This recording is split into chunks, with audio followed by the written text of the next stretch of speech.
اور میرے نبی پاک صلی اللہ تعالی علیہ وسلم نے فرمایا میرے مومن کا معاملہ بڑا عجیب ہے، اللہ اسے نعمت دے تو یہ شکر کر کے اجر پا لیتا ہے، اور اگر اللہ تبارک و تعالی اس پر کوئی آزمائش ڈالے تو یہ صبر کر کے اجر پا لیتا ہے۔ اپنے تمام معاملات کو اپنے اللہ تبارک و تعالی کی جانب رکھا جائے۔ اگر اللہ تعالیٰ صحت دے، عافیت دے، تندرستی دے تو یہ اس کا کرم ہے۔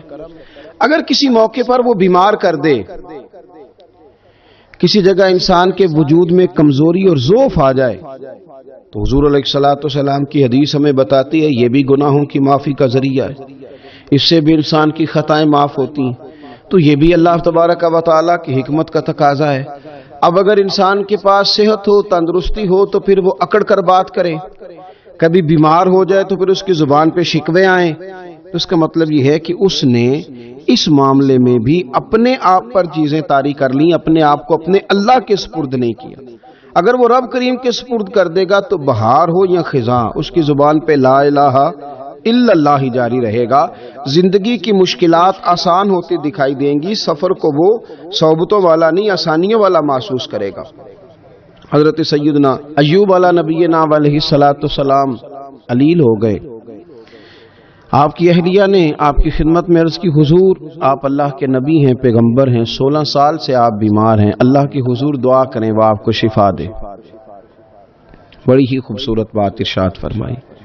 اللہ کے انبیاء ہر وقت اپنے آپ کو سپرد کیا ہوا نا اللہ تعالیٰ کے، سوچوں کا مرکز ہی اللہ کی ذات ہے، اس کی رضا پر ہی ہر وقت توجہ مرکوز رہتی ہے، وہ کس طرح راضی ہوگا، کس طرح کرم فرمائے گا، یہی ہر وقت ذہن کے اندر بات رہتی ہے۔ حضرت ایوب علی نبینا علیہ الصلوۃ والسلام ارشاد فرمانے لگے او بھلی مانس یہ بتا صحت کتنی دیر رہی؟ کہا 60 سال۔ فرمایا بیماری کو کتنی دیر ہو گئی؟ کہا 16 سال۔ فرمانے لگے ذرا بیماری کو بھی 60 ہو لینے دے پھر دعا کر لوں گا۔ یہ کیا بات ہوئی کہ اتنا عرصہ اللہ نے شفا دی اور ابھی چند سال گزرے ہیں تو میں اضطراب کا شکار ہو جاؤں، میں کوئی ایسی بات کروں جس سے کوئی محسوس کرے کہ شکوے کا پہلو ہے؟ اللہ کے پیغمبر تربیت فرما رہے ہیں، جب آپ کی زبان نے اطہر سے یہ جملے نکلے تو اللہ نے شفا عطا فرما دی۔ گھر میں بیٹھے بیٹھے ایک دن خاتون نے عرض کی حضور اللہ تعالیٰ نے بیماری دی پھر شفا بھی دی، تو کون سے دن اچھے تھے؟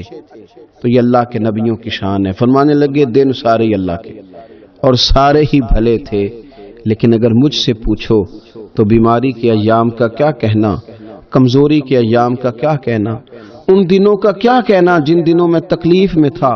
حضور تکلیف کے دنوں کی تعریف کر رہے ہیں؟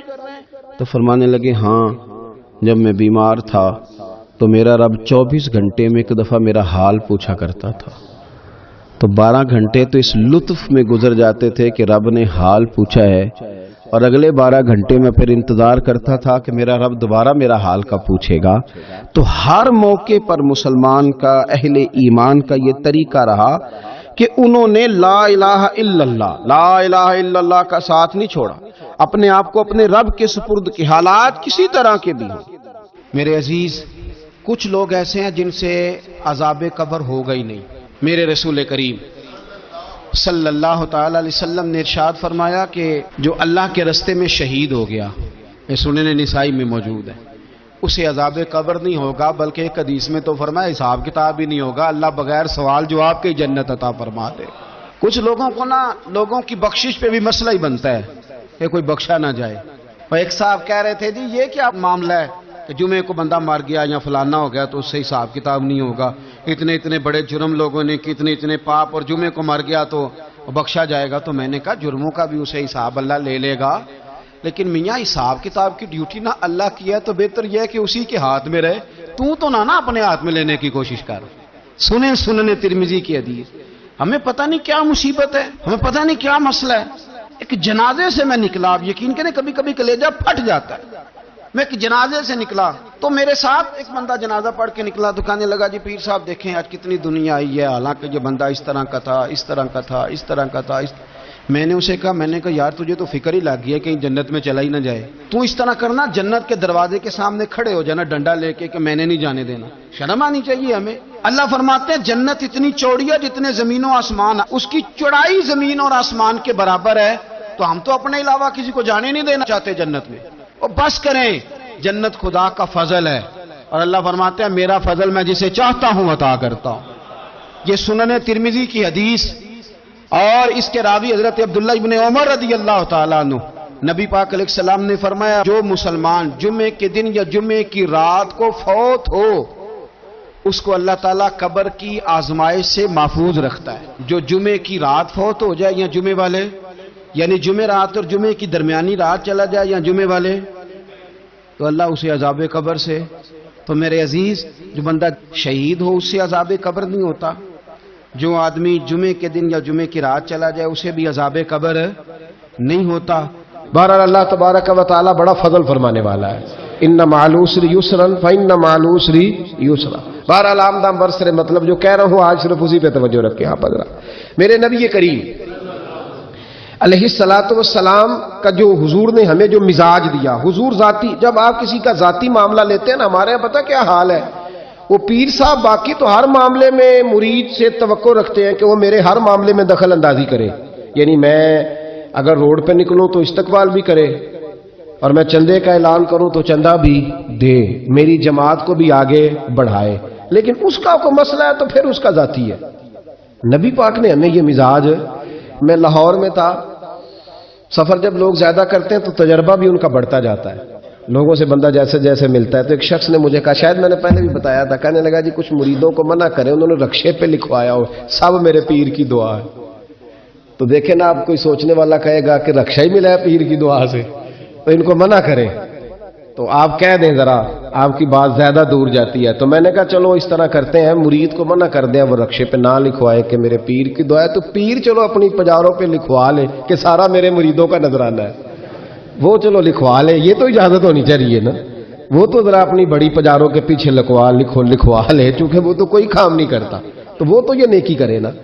باقی کسی شخص کا جب جو لوگ آپ کے دائیں بائیں ہوتے ہیں نا، آپ کے خدمت گزار ہوتے ہیں، آپ کے ساتھ اٹیچ ہوتے ہیں، ان کے اگر اوپر غربت آتی ہے، پریشانی آتی ہے، آزمائش آتی ہے، تکلیف آتی ہے، تو وہ ان کا ذاتی معاملہ نہیں. میرے نبی پاک نے اسے ذاتی معاملہ نہیں کہا. حضرت ربیعہ بن کعب کی وہ حدیث تو سارے لوگ سناتے ہیں کہ وضو کرایا کرتے تھے تو نبی پاک نے فرمایا کچھ مانگ لے. انہوں نے جنت میں نبی پاک کا پڑوس ہی مانگ لیا، یہ بخاری میں موجود ہے. لیکن وہ والی حدیث بھی پڑھو کہ جب نبی پاک نے انہیں کہا کہ ربیعہ تو مجھے وضو کراتا رہتا، شادی کیوں نہیں کرتا؟ حضور نے نہیں فرمایا کہ اس کا ذاتی معاملہ ہے، میں شادی کراؤں گا، میں اس کام میں کیوں آؤں گا، شادی کیوں نہیں کرتا؟ عرض کی حضور کوئی کاروبار نہیں، کوئی معاملہ نہیں، کوئی رنگ روپ نہیں، اور آپ کی خدمت سے بھی رک جاؤں گا. کہتے ہیں حضور خاموش ہو گئے. اگلے دن پھر پوچھا نکاح کیوں نہیں کرتے؟ میں نے کہا حضور نہ کاروبار ہے، نہ گھر ہے، نہ مکان ہے، نہ رنگ روپ ہے، کون رشتہ دے گا؟ جب میں یہ کہہ کے باہر نکلا نا، حضور خاموش ہو گئے. تو میرے دل میں خیال آیا، ربیعہ تو بحث کیوں کرتا ہے اور ان کو بتاتا ہے جنہیں اللہ نے سارا کچھ ہی عطا فرمایا ہوا ہے. حضور کہتے ہیں شادی کیوں نہیں کرتا؟ تو چپ کر کے کہہ دے محبوبہ جیسے دل کرتا ہے ویسے کر دے، تو آگے سے دلیلیں دیتا پھرتا ہے. یہ بھی کو بات ہوئی. فرماتے اگلے دن میں نے ارادہ کر لیا، حضور نے اگر آج کہا تو کہہ دینا یا رسول اللہ جیسے دل ہو کرے. میں نے وضو کرایا، میرا خیال تھا حضور یہاں روک کے کہیں گے، یہاں روک کے کہیں گے، پر حضور نے آج بات ہی کوئی نہ کی. میں دیر تک سوچتا رہا یہاں کہیں گے، یہاں کہیں گے، پر آج حضور نے بات ہی نہ کی. میں پچھتا رہا تھا کہ 2 دن موقع ملا میں نے ضائع کر دیا. فرماتے ہیں وضو پورا کرا کے جب میں باہر نکلا، دروازے تک پہنچا تو محبوب نے آواز دی. بات سن میں ٹھہر گیا. فرمایا شادی کیوں نہیں کرتے؟ کہتے ہیں میرا تو دل پھولوں کی طرح کھل اٹھا. میں نے کہا یا رسول اللہ جیسے دل کرتا ہے کرا دے. نبی پاک علیہ الصلوۃ والسلام نے فرمایا فلاں قبیلے کے سردار کے پاس جاؤ، اسے کہا اپنی بیٹی کا نکاح تیرے ساتھ کر دے. کہتے میں گیا، تھوڑی دیر کے لیے توقف کیا انہوں نے، لیکن پھر وہ راضی ہو گئے. میں واپس آیا، سنو یہ جی اس کا ذاتی معاملہ ہے، لیکن نبی پاک نے دیکھا کہ اس کو ضرورت ہے میری، اس کا نکاح نہیں ہو رہا، گھر نہیں آباد ہو رہا، تو حضور نے پورا کردار ادا کیا. میرے محبوب کریم علیہ الصلوۃ والسلام نے حضرت حارثہ بن نعمان کو بلایا. فرمایا تیرا ایک مکان خالی ہے؟ کہ یا رسول اللہ ہاں. فرمایا یہ میرے ربیعہ کو دے دے، اس میں رہا کرے گا، دلہن کو لائے گا. حضرت بریدہ اسلمی کو بلایا. فرمایا کہ کھجور کی گٹھلی کے برابر سونا چاہیے. یا رسول اللہ کس لیے؟ فرمایا میرے اس غلام نے اپنی بیوی کو حق مہر دینا ہے. حضرت سیدنا عثمان غنی کو بلایا، تیسرے صحابی. فرمایا ایک مینڈے کا بندوبست تو نے کر کے دینا ہے. حضور کس لیے؟ فرمایا میں نے اپنے غلام کا ولیمہ کرنا ہے، بکرے کا بندوبست کر. ساری تیاریاں کر کے دیں. حضرت ربیہ کہتے ہیں جب میں دلہن بیاہ کے گھر لایا تو میرے دوست یار رشتہ دار مبارک دینے آئے، کہنے لگے تیری کیا بات ہے، شادی بھی اعلیٰ خاندان، ولیمہ بھی، اور کھجور کی گٹھلی کے برابر حق مہر بھی۔ تو حضرت ربیہ رو پڑے، فرمانے لگے میں تو کالا کلوٹا حبشی غلام تھا، سلام بھی کوئی نہیں لیتا تھا، مجھے مبارک نہ دو، میرے مصطفیٰ پہ درود و سلام پڑھو۔ یہ سارا حضور کا کرم ہے۔ کہتے ہیں اس کا ذاتی معاملہ ہے، بھئی سارا دن تیرے ساتھ رہتا ہے، اٹھتا بیٹھتا ہے، تیری نوکری کرتا ہے، تو نے کبھی پلٹ کے دیکھا ہی نہیں، تو نے کبھی اشک شوئی نہیں کی، تو نے اتنا ٹائم ہی نہیں دیا کہ تیرے کندھے پہ سر رکھ کے رو سکے، تیری توجہ ہی نہیں۔ نبی رحمت علیہ السلام دائیں بائیں والوں آگے پیچھے والوں کا خیال رکھتے، جہاں جس کو ضرورت ہوتی حضور اس کی ضرورت میں پہنچتے، اشک شوئی کرتے، نبی پاک پیار کرتے۔ کہتے ہیں اس کا ذاتی معاملہ ہے، میں کیا کروں؟ سنو، حضرت جابر بن عبداللہ رضی اللہ تعالیٰ عنہ کے جو والد تھے نا حضرت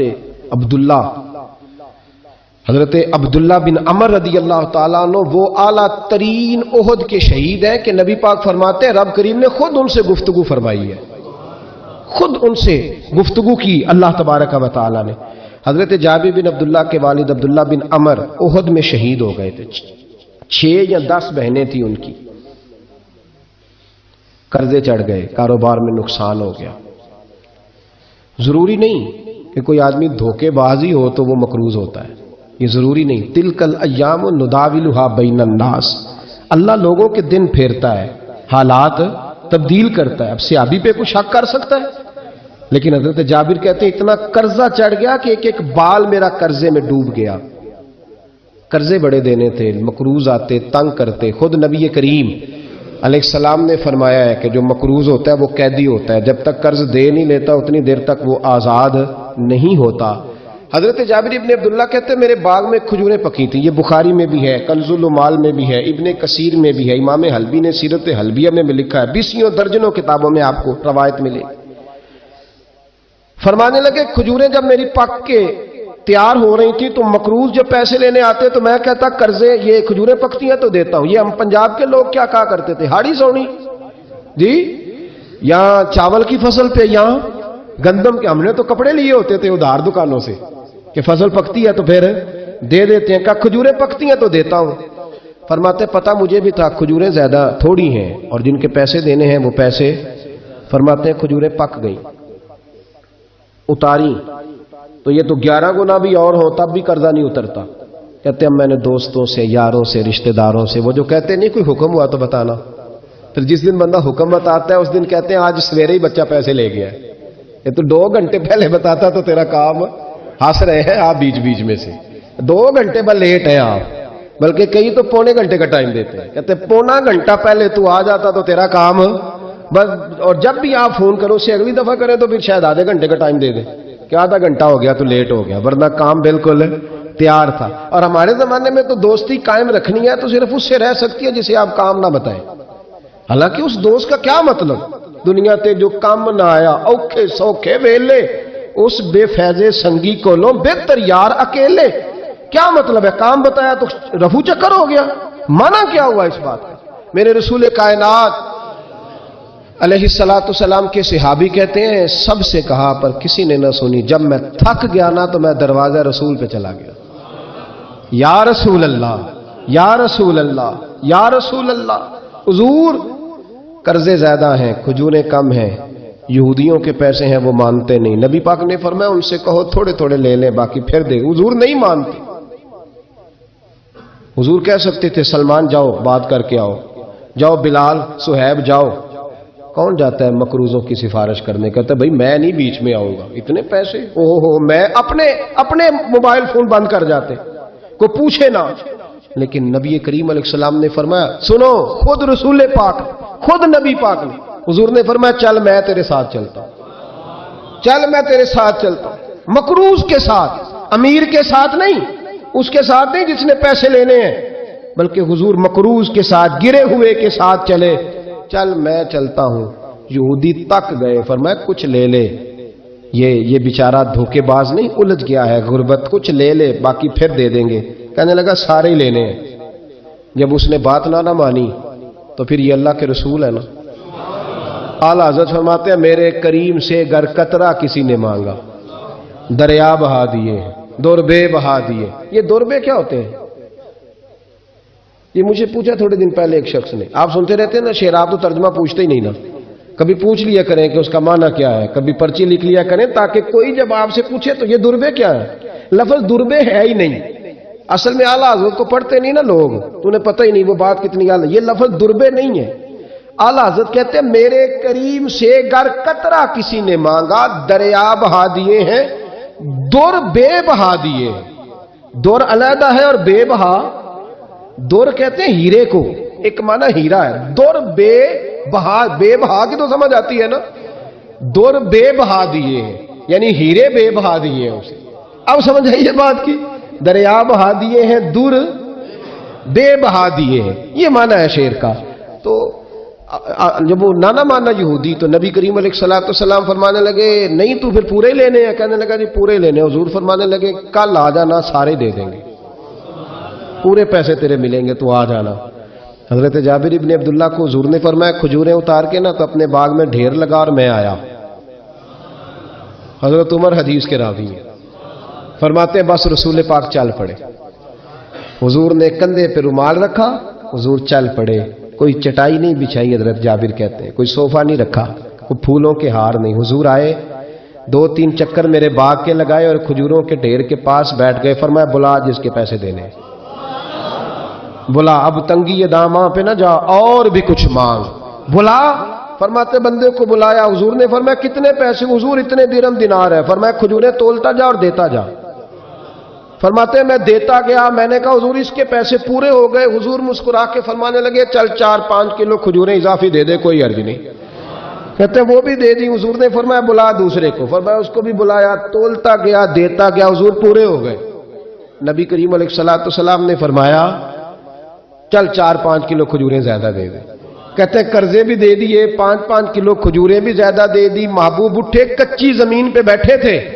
حضور نے لباس مبارک کو جھاڑا، رومال کندھے پہ رکھا. فرمایا میں مسجد جا رہا ہوں، وہاں آ کے مجھے خبر دینا، وہاں آ کے مجھے بتلانا کہ جب میں آیا تھا تب کھجوریں زیادہ تھی کہ جب واپس گیا ہوں تب زیادہ ہے.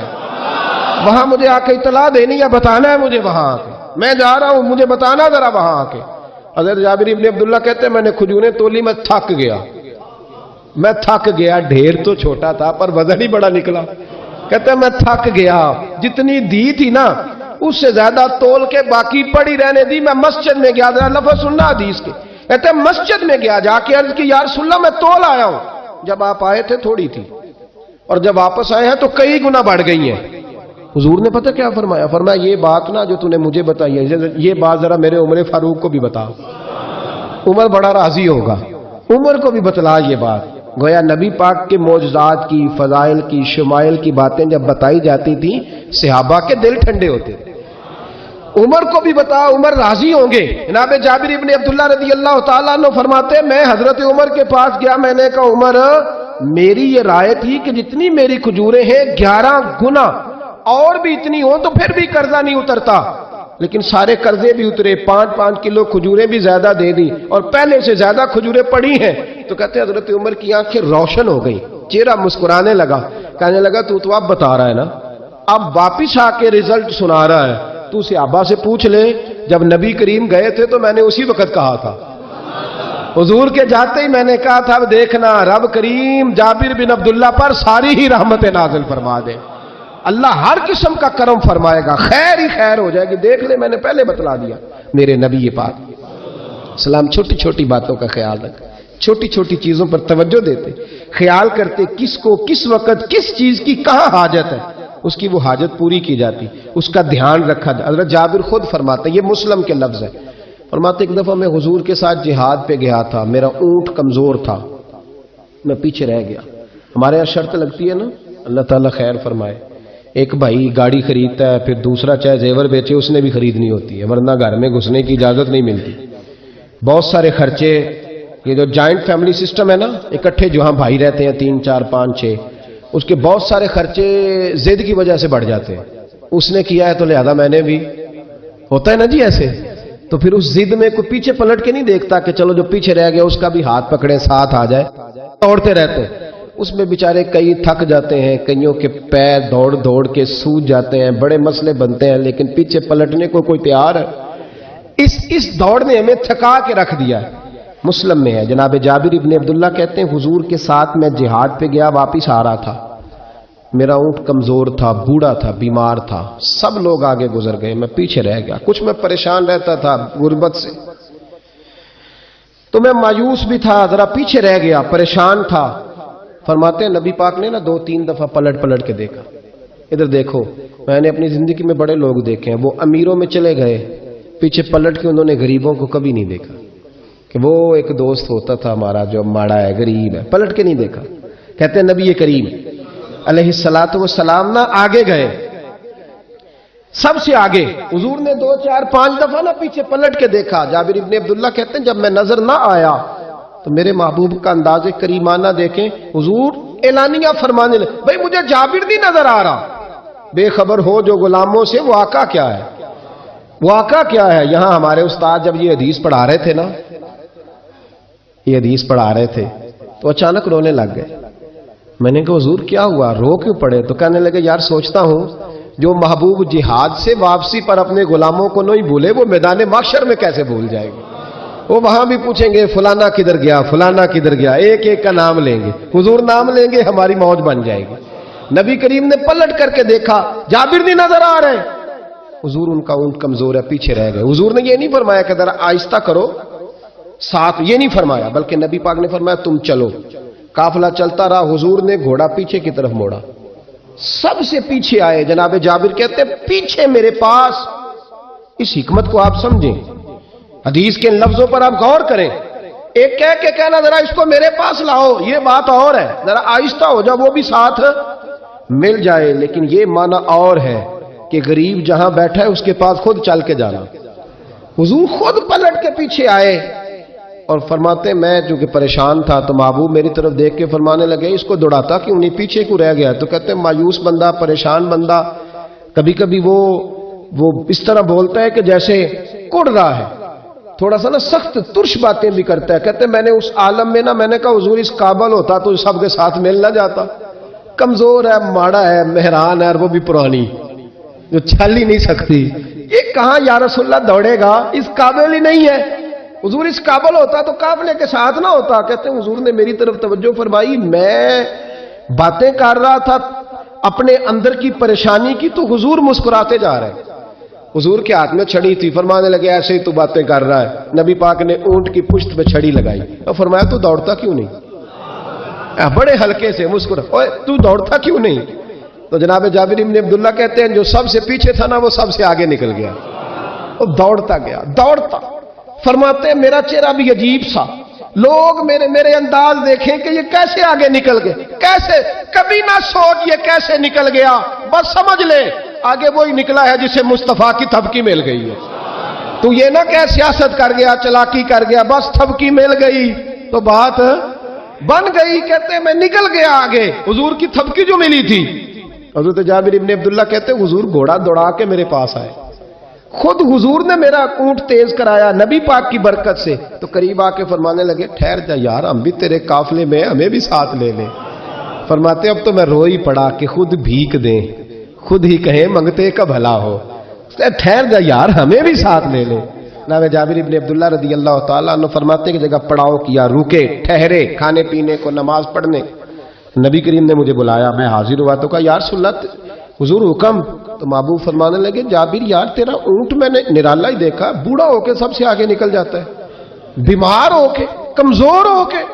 کہتے ہیں میں چہرہ دیکھتا جا رہا ہوں کہ حضور سارا ہی پتہ ہے آپ کو، میں کیا عرض کروں؟ تو محبوب فرمانے لگے پسند آ گیا، بیچ نہیں دیتے میرے ہاتھ؟ کہا یا رسول اللہ آپ رکھ لیں۔